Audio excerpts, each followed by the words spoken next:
Hello. What's up? Oh, sorry. Hello. What's up, guys? We are back again with another problem here, and this problem was a simple one, but I wasn't able to do it. This was my naive approach, which failed, which I'll be explaining you in a minute, and it failed because of the size constraint, and I learned a new approach for this.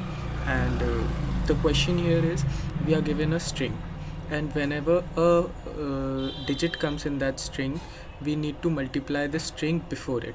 So we need to go on adding that string. For example, I have done here, I have taken a string s. What I do is, if that character is not a number, I just append it to the string, and if that character is a number, I first calculate the number out of that character, and then what I do is, from for I num minus for num minus 1 times, I run this loop. That means I add this string. So it's said that here we have 2, that's why leet is added 2 times.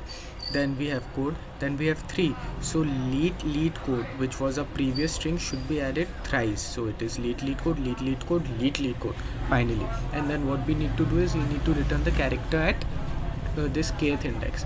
Now my approach was, build that string, calculate the character, return that character, but the size of that string can be great. This can be huge. So what I found is that the character at kth position and the character at the remainder of kth and size is same. Now how I'll be going to do is, first I'll be making a long size, because we'll need to hold a few things onto this. Then what I'll be doing is, I'll be taking a length integer n, which will hold the size of my string. Okay, now what I'll do is, for I equals to 0 to I less than n, capital N, and I plus plus, I'll go on calculating the size. So how will I do that? First, let me take a character, c equals to s dot char at c, CHARATI, not C, I. Now if that character is not a number, if it is a number, then I need to multiply the size to it. I'll explain this to you in a minute. So first, character dot is digit. If the character is a digit, pass C. What I need to do is, I need to multiply size y equals to c minus 0. Done. Here my size, let's say till this point, is 4. Here it is 4, right? Then my size, if a 2 appears, what would be my size be? It would be 2 times of my previous size. If a 3 appeared, it would be 3 times my previous size. So that's all I'm doing here is, I'm calculating my size. Else, if everything goes fine, this would not be a character, it would be a this character would not be a digit, it would be a letter. So if it's a letter, then simply add the size.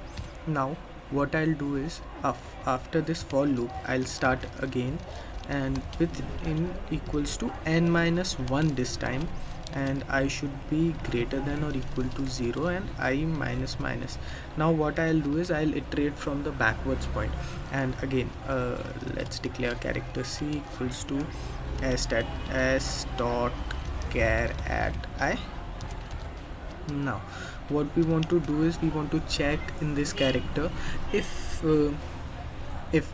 first we should also do something with the k, the capital K that we have in our program here. We should take the remainder of it with size. Done. Now what we want to do is, we want to check for the condition if k equals to 0, if it is equals to the size, and the character that we are at currently should also be a letter, is a letter. If these two conditions meet, then we can simply return we need to return C. So character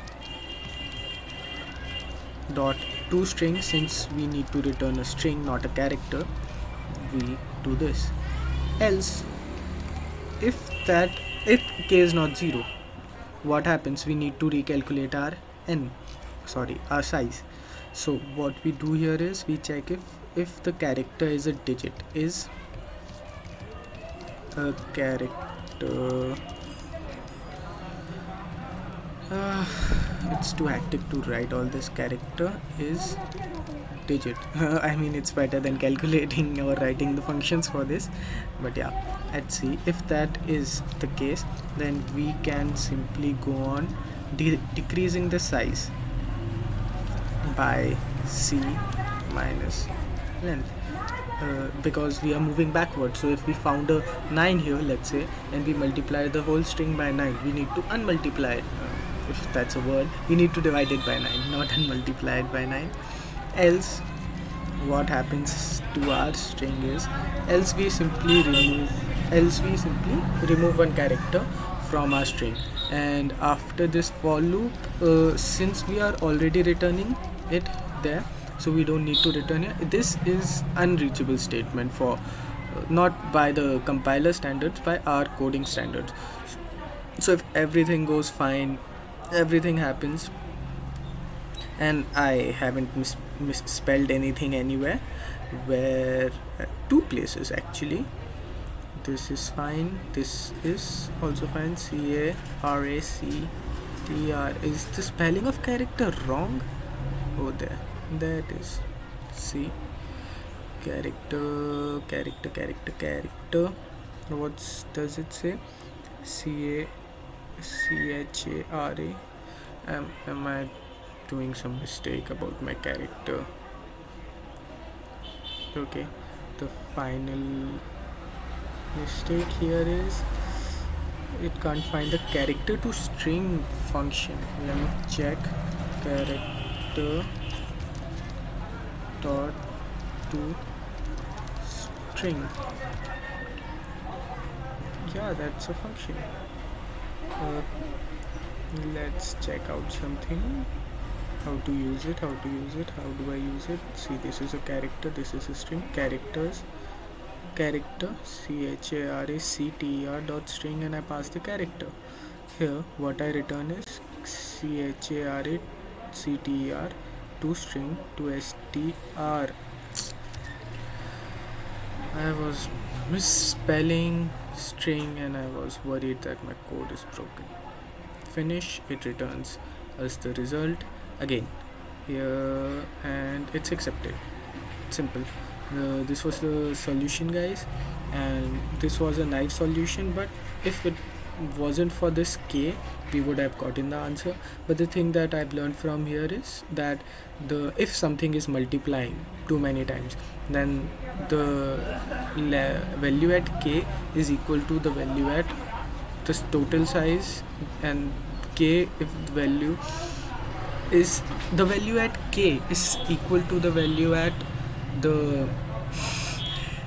remainder of k divided by size. Oh, that was it. Thank you guys, and see you next time.